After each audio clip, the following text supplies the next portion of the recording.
Hello everyone, welcome back to another art time lapse. Today I am doing a piece called This Is Home.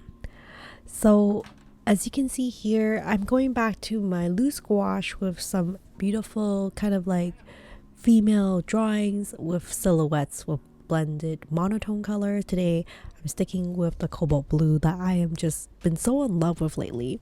Kind of love the cooler blue tones rather than warmer blues for me.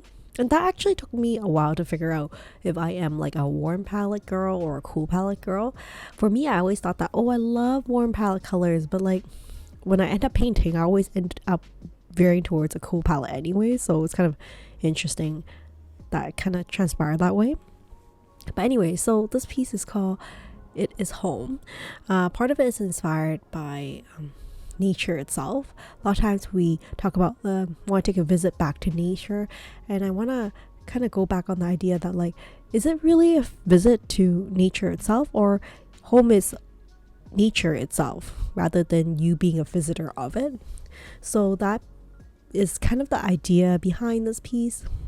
I'm gonna have the girl kind of watching over these abstract lines that are going to be kind of representative and symbolic of like mountain ranges and the land and the nature itself, and how we are embodied with it rather than a part, separate entity of it. So that's the whole idea behind this piece. I hope it executes nicely from what I'm thinking to how it actually looks in person later on. I'm crossing my fingers. As you can see, well, for a lot of my gouache artwork, I actually don't pre-draft or do sketches of like where everything's placed. I kind of just let the water and the paint flow itself and see what kind of artwork transpires.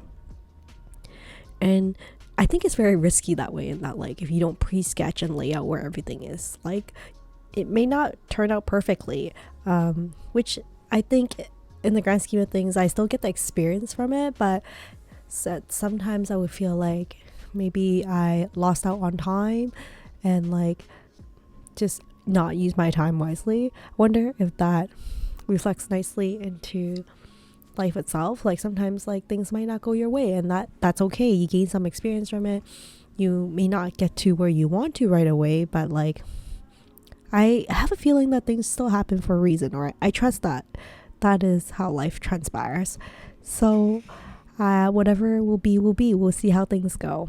So here, one of my most therapeutic things I really enjoy doing is actually doing these strands of hair with this watered down gouache. I love how the width of the line or the thickness is not one consistency because of the way I used my brush strokes. I think if I was to do it on the computer, it would be a lot harder to have that technique where it's just one straight or strand of hair, but like there is different consistency thickness of that line, and I think I really like that organicness related to it.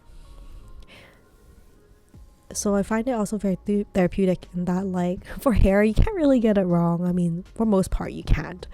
Kind of think about like how gravity hits the strand of hair, how it bounces, how it's frays, how it like loosened up against the face, but like it's harder to make a mistake with hair, I would say, if you have one loose strand that doesn't go the right way. So that's why I really enjoy it. I feel like there's not as much judgment related to it. So for this piece, I hope her hair will blend nicely with the landscape and the nature theme that I'm going to be doing on the bottom here. Speeding things up, here is the mountain ranges and the landscape I plan on drawing. And at this point in the piece, I think I've spent around, I want to say at least 2 hours on the piece. So usually do these pieces in several different sittings. And similar to the hair strands, I really enjoy doing these kind of like parallel lines, just drawing them one by one. I feel like it's very different doing a brush versus if, let's say, I use a metallic gel pen or like some kind of jelly roll pen. It's just not the same. I also like not only the difference in width of the line, but also like the colors that come out. They are not consistently the same blue, and maybe the last stroke compared to the first stroke will be a different diversity of blue, a different blend of it, maybe a little bit lighter, a little deeper. Even from like the beginning of the line to the end of the line, you may get like a different hue, especially if I use two different colors. The blue, sometimes the cobalt blues, I like to mix it with some lilac and like some other types of colors to create a deeper tone rather than just like one solid cobalt blue. I love adding dimension to my piece using colors. Now I'm just trying out using a metallic jelly roll on top of the watercolor line, gouache lines I've done, just to see how it looks like.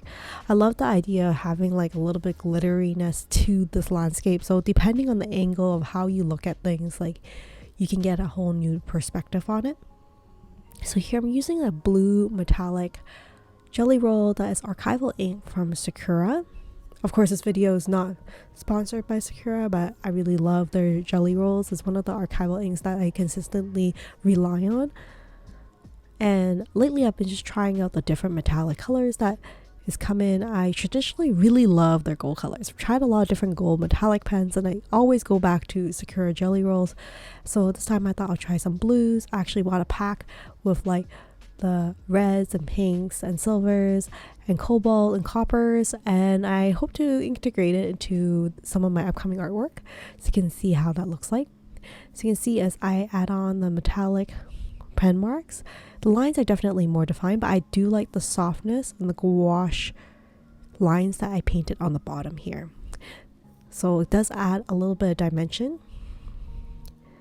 and you can see a little bit of the glistening for the jelly roll, how it reflects differently depending on the light.